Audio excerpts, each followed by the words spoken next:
20,000 টাকার চাকরি করে কেউ যদি 5 তলা বাড়ি করে আমরা তাকে নিয়ে খুব প্রশংসা করি, তাই না?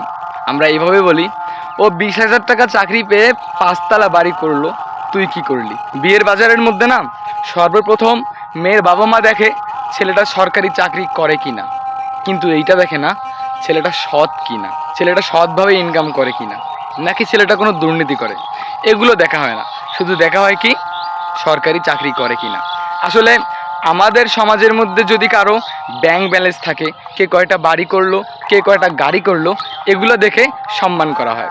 মসজিদ থেকে শুরু করে বাজার ঘাট সমস্ত জায়গার মধ্যে কারো যদি বাড়ি গাড়ি থাকে তাকেই সম্মান করা হয়। ভাই ভাই করে তাকে এনে একটা সিগারেট দেওয়া হয়, চা দেওয়া হয়, পান দেওয়া হয়, ভাই কেমন আছেন, ভালো আছেন, সম্মানের অভাব নেই।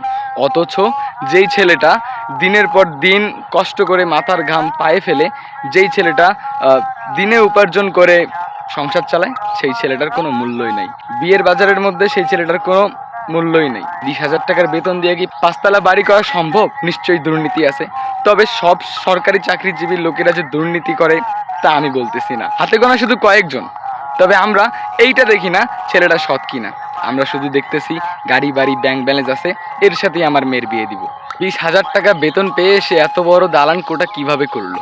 আমরা সমালোচনা করি না তাদেরকে নিয়ে, যারা অসৎ পথে চলে, যারা অসৎ কর্ম করে তাদেরকে নিয়ে আমরা কোনো সমালোচনা করি না।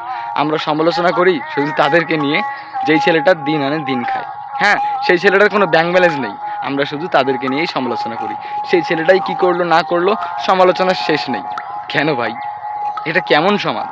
দিন শেষে শুধু হেরে যায় আমাদের মতো মধ্যবিত্ত ঘরের সন্তানেরা, আর হঠাৎ করে প্রিয় মানুষদেরকে ছুঁই দিয়ে নিয়ে যায় সরকারি চাকরিজীবী কিছু লোকেরা এসে। এই যে আমরা এই বৈষম্য তৈরি করতেছি না, এটাও কিন্তু দুর্নীতির পিছনে অনেক বড় একটা কারণ। আমাদের এই সমাজ শুধু টাকা দিয়েই সম্মান পরিমাপ করে।